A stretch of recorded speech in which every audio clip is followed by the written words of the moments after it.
Hello everyone, myself doctor Pulkit Sharma. तो आज के इस वीडियो में अपन बात करेंगे दिल्ली स्टेट कोटा के बारे में। आज के इस वीडियो में अपन बात करेंगे दिल्ली स्टेट कोटा का लास्ट ईयर का कट ऑफ क्या था। इस साल आपका दिल्ली के अंदर कंपटीशन बढ़ेगा या कम होगा। कट ऑफ आप ऊपर की तरफ एक्सपेक्ट कर सकते हो पिछले साल की तुलना में या नीचे की तरफ, इसके बारे में बात करेंगे। आपके एक्सपेक्टेड कट ऑफ के बारे में बात करेंगे। आईपी और डीयू में आपकी सीट ब्लॉकिंग होती है क्योंकि आपको पता है दोनों की काउंसलिंग अलग अलग चलती है। आईपीयू की काउंसलिंग आपकी अलग होती है, डीयू की काउंसलिंग आपके जो डीयू के कॉलेजेस हैं उनकी काउंसलिंग आपकी एमसीसी के थ्रू होती है। तो वहाँ पे सेम बच्चे डीयू के कॉलेजेस भी अलॉट करा लेते हैं और आईपीयू के कॉलेजेस भी अलॉट करा लेते हैं। तो ऐसे में दिल्ली में आपको काफ़ी ज़्यादा संख्या में सीट ब्लॉकिंग इनिशियल राउंड में देखने को मिलती है। तो उसकी वजह से कट ऑफ पे क्या फ़र्क पड़ता है उसके बारे में बात करेंगे। और दिल्ली एक बहुत हाई कट ऑफ स्टेट है, यहाँ पे आपको आखिरी कॉलेज भी नहीं मिल रहा होता अपने स्टेट कोटा के थ्रू। वहाँ पे आपको ऑल इंडिया कोटा के थ्रू कुछ स्टेट के टॉप मेडिकल कॉलेज भी मिल जाएंगे। तो ऐसे में आपके पास में ऑल इंडिया कोटा में कौन कौन से स्टेट के ऑप्शन रहने वाले हैं अपनी रैंक के अकॉर्डिंग, उसके बारे में बात करेंगे। तो वीडियो बहुत डिटेल में होने वाला है, आप वीडियो को पूरा देखिएगा जिससे आपको चीज़ें क्लियर समझ में आए। अगर मैं लास्ट ईयर के कट ऑफ्स की बात करूँ तो पिछले साल के सिर्फ राउंड 3 तक की मैं बात करूंगा, क्योंकि फोर्थ राउंड में काफ़ी नीचे तक कॉलेज मिल जाता है। हालांकि वो कुछ बच्चों को ही मिल पाता है, सभी बच्चों को नहीं मिल पाता। कुछ किस्मत वाले बच्चे उनको ही मिल पाता है, जो बच्चे वेट करते हैं आपके लास्ट राउंड ऑफ काउंसलिंग तक उनको ही मिल पाता है। उनसे ऊपर के जो टॉपर्स बच्चे होते हैं वो ऑल इंडिया कोटा में ऑलरेडी सेटल हो चुके होते हैं, ऑल इंडिया कोटा के राउंड 3 या फिर ऑल इंडिया कोटा के स्टे वैकेंसी राउंड के थ्रू। तो ऐसे में आप फोर्थ राउंड के बारे में ना सोचें, उससे आप कंफ्यूज हो जाओगे। थर्ड राउंड तक जहाँ पर कन्वेंशनली काउंसलिंग के थ्रू सभी बच्चों को कॉलेजेस मिल जाता है, अगर आपकी उस रेंज में रैंक है तो सिर्फ उस तक आप सोचिए। फोर्थ राउंड में काफ़ी कम बच्चे आपके बचते हैं, इस वजह से आपको कॉलेज नीचे तक मिल जाता है। और सीटें भी कितने आने वाली हैं वो आपका दूसरों पे डिपेंड करता है, इसलिए आपकी डिपेंडेंसी फोर्थ राउंड पे काफ़ी ज़्यादा है दूसरे बच्चों के ऊपर। आपसे ऊपर रैंक वाले बच्चे कितने और कितनी सीटें वैकेंट है तो सिर्फ थर्ड राउंड तक की कट ऑफ मैं आपको बताने वाला हूँ। यूआर कैटेगरी में आपको जो कॉलेज मिला था पिछले साल 6185 रैंक तक मिला था। ओबीसी में लगभग 16,000 रैंक तक आपको कॉलेज मिला था। ईडब्ल्यूएस में 14,872 तक कॉलेज मिला था। एससी कैटेगरी में 93,512 रैंक तक कॉलेज मिला था। एसटी कैटेगरी में 2,01,000 रैंक तक आपको कॉलेज मिला था दिल्ली के अंदर। इस साल दिल्ली में कैसा कंपटीशन है वो मैं आपको बता देता हूँ। देखो, इंडिया के अंदर आपका 6% बच्चे कम क्वालिफाई हुए हैं। पिछले साल आपके 13,15,000 बच्चे क्वालिफाई हुए थे, इस बार आपके 12,36,000 बच्चे क्वालिफाई हुए हैं। तो लगभग 80,000 स्टूडेंट कम क्वालिफाई हुए हैं पिछले साल के कंपैरिजन में आपके। अगर मैं इंडिया की बात करूँ तो दिल्ली की जब अपन बात करते हैं तो दिल्ली एक हाई कट ऑफ स्टेट हमेशा से रहा है। यहाँ पे जो नंबर ऑफ स्टूडेंट जो इस बार क्वालिफाई हुए हैं वो सिग्निफिकेंटली कम है।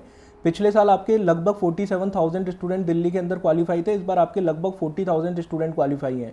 ऑलमोस्ट 13.85 स्टूडेंट पिछले साल की तुलना में कम क्वालिफाई हैं। इंडिया में पिछले साल की तुलना में सिर्फ 6% बच्चे कम क्वालिफाई हैं, जबकि दिल्ली में 13.85 बच्चे कम क्वालिफाई हैं पिछले साल की तुलना में। तो दिल्ली में कंपटीशन थोड़ा सा कम है पिछले साल की तुलना में। तो ऐसे में आपको कट ऑफ में फ़ायदा हो सकता है कि आपकी कट ऑफ पिछले साल की तुलना में नीचे जाए। अब अपन बात करते हैं एक्सपेक्टेड कट ऑफ क्या रह सकती है। तो यूआर कैटेगरी में आपकी राउंड 3 तक आपको कॉलेज मिल सकता है 6700 रैंक तक। ईडब्ल्यूएस में 15,000 रैंक तक मिल सकता है। ओबीसी में 17,000 रैंक तक मिल सकता है। एससी कैटेगरी में 97,000 रैंक तक मिल सकता है। एसटी कैटेगरी में 2,10,000 तक मिल सकता है। यहाँ तक आप एक्सपेक्ट कर सकते हो। अब जिन बच्चों की रैंक इसके बाहर है, अगर किसी की रैंक 7,000 है, 8,000 है, 9,000 है, 10,000 है, 15,000 है, 20,000 है, दिल्ली स्टेट कोटा उनके पास है, तो उनको ऑल इंडिया कोटा में जाना पड़ेगा। ऑल इंडिया कोटा में कौन कौन से ऑप्शंस होंगे उसके बारे में बात कर लेते हैं। उससे पहले मैं आपको बता देता हूँ, अगर आप नीट 2025 की काउंसलिंग में पार्टिसिपेट करना चाह रहे हैं, ऑल इंडिया कोटा और स्टेट कोटा की काउंसलिंग कराना चाह रहे हैं, तो आप नीट इन्फो का पर्सनलाइज काउंसलिंग प्रोग्राम ज्वाइन कर सकते हैं। कैसे ज्वाइन करना है, आपको स्क्रीन पे जो नंबर दिख रहा है उस पर व्हाट्सअप पे मैसेज करना है। याद रखिएगा, कॉल लग नहीं पाएगा, कॉल के लिए बंद करा गया है नंबर। व्हाट्सअप पे मैसेज करना है, फिर आप प्लान 1 और प्लान 2 ज्वाइन कर सकते हो। प्लान 1 में आपको फीचर मिलता है व्हाट्सअप असिस्टेंस का, व्हाट्सअप पे आपके सारे डाउट्स क्लियर करे जाएंगे लास्ट राउंड ऑफ काउंसलिंग तक। प्लान 2 में आपको व्हाट्सअप असिस्टेंस के साथ कॉलिंग असिस्टेंस भी मिलेगा फाइनल राउंड ऑफ काउंसलिंग तक। गवर्नमेंट और प्राइवेट एमबीबीएस के लिए आप ज्वाइन कर सकते हैं। प्लान 1 और प्लान 2 दोनों के लिए डिफरेंट प्लान 1 और प्लान 2 हैं। आप देख सकते हो सारे फीचर जो स्क्रीन पे आपको दिख रहे हैं, ये सारे फीचर्स आपको फाइनल राउंड तक मिल जाएंगे। इसमें सबसे इंपॉर्टेंट आपकी प्रेफरेंस लिस्ट कैसे बनानी है, इसके अलावा आपके all India quota state quota की काउंसलिंग को कैसे मैनेज करना है, किस राउंड में जाना है, किस राउंड में फ्री एग्जिट करना है, कब आपको अपग्रेड कराना है, किस राउंड में आपके लिए बेस्ट कॉलेज के चांस होंगे, सारी चीज़ों में आपको हेल्प करके फाइनल राउंड ऑफ काउंसलिंग तक बेस्ट मेडिकल कॉलेज दिलाने की कोशिश करी जाएगी। अब अपन बात करते हैं दिल्ली में आपके पास में अच्छे ऑप्शन कौन कौन से हो सकते हैं। सबसे पहले मैं उन स्टूडेंट की बात करता हूँ जो जनरल कैटेगरी के हैं, जिनकी रैंक 6700 से लेकर 10,000 तक है। मतलब जिनको दिल्ली में कॉलेज नहीं मिल पा रहा। मान लीजिए दिल्ली की कट ऑफ 6700 गई आपकी रैंक 6700 से लेकर 10,000 के बीच में है, तो कौन कौन से स्टेट में आपके पास में बेस्ट ऑप्शन होंगे, जहाँ पे हर साल सबसे ज़्यादा संख्या में दिल्ली के बच्चे जाते हैं, क्योंकि नॉर्थ इंडिया में ज़्यादा प्रेफर करते हैं बच्चे जाना, बाकी के जो नियर बाई स्टेट है उनमें जाना प्रेफर करते हैं।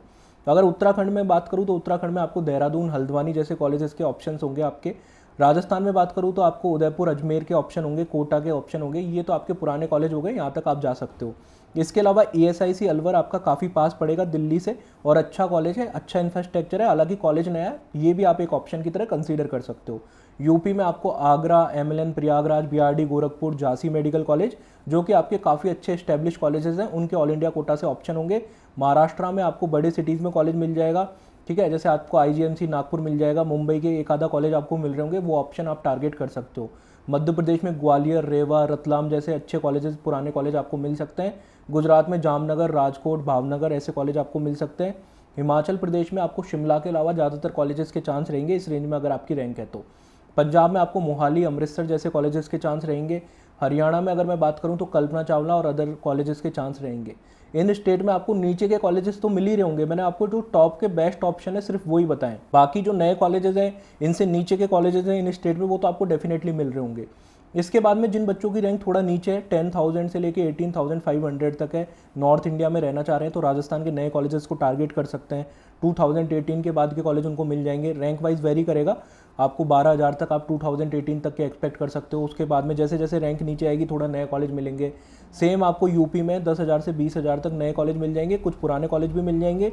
यूपी के आपको 8-10 साल पुराने कॉलेज तक इजीली मिल जाएंगे इस रेंज में, अगर आपकी रैंक है ऑल इंडिया कोटा से आप लेते हो तो, ठीक है। डिपेंड करता है आपकी रैंक किस तरीके की है, उस पर भी थोड़ा वेरी करेगा, थोड़ा सा लेंथी हो जाता है वीडियो, इसलिए मैंने थोड़ा ब्रॉड लेवल पे डिवाइड करा है। 10,000 से 20,000 की रेंज ले ली, वैसे 10 से 13, 13 से 16, 16 से 19 इस तरीके से अपन डिवाइड करेंगे, तो कॉलेजेस के ऑप्शंस आप और भी सॉर्ट आउट कर सकते हो।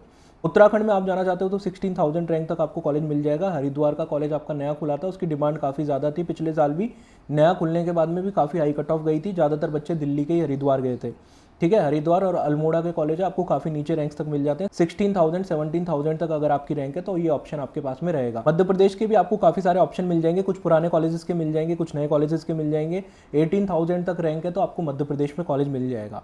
अगर देखो 20,000 के बाद में आपकी रैंक है, जहाँ पे आपको यूपी का कोई नया मेडिकल कॉलेज भी नहीं मिल रहा, तो फिर आपको नॉर्थ ईस्ट में जाना पड़ेगा, साउथ में जाना पड़ेगा। उससे पहले अगर आप नॉर्थ ईस्ट और साउथ में नहीं जाना चाहते तो कुछ कॉलेजेस के ऑप्शन, नए कॉलेजेस के ऑप्शन, सिंधुदुर्ग जैसा कुछ पुराना कॉलेज भी हालांकि, और बाकी के नए कॉलेज आपको महाराष्ट्र में मिल जाएंगे जो आपके पिछले साल खुले थे। इसके अलावा आपको छत्तीसगढ़ में भी कुछ ऑप्शन मिल जाएंगे, अगर आप साउथ इंडिया नहीं जाना चाहते, नॉर्थ ईस्ट नहीं जाना चाहते, तो ये ऑप्शन भी आपके पास में रहेंगे। वेस्ट बंगाल के कुछ कॉलेजेस के ऑप्शन रहेंगे, और नॉर्थ ईस्ट और साउथ में तो हर स्टेट के ऑलमोस्ट आपके पास में ऑप्शन रहेंगे। तो ये एक मैंने आपको ब्रीफ आइडिया दिया है, कौन से कॉलेज, कौन से स्टेट आप टारगेट कर सकते हो अपनी रैंक के अकॉर्डिंग। बाकी दिल्ली एक हाई कट ऑफ स्टेट है, तो आपको काउंसलिंग थोड़ा अच्छे से मैनेज करनी है।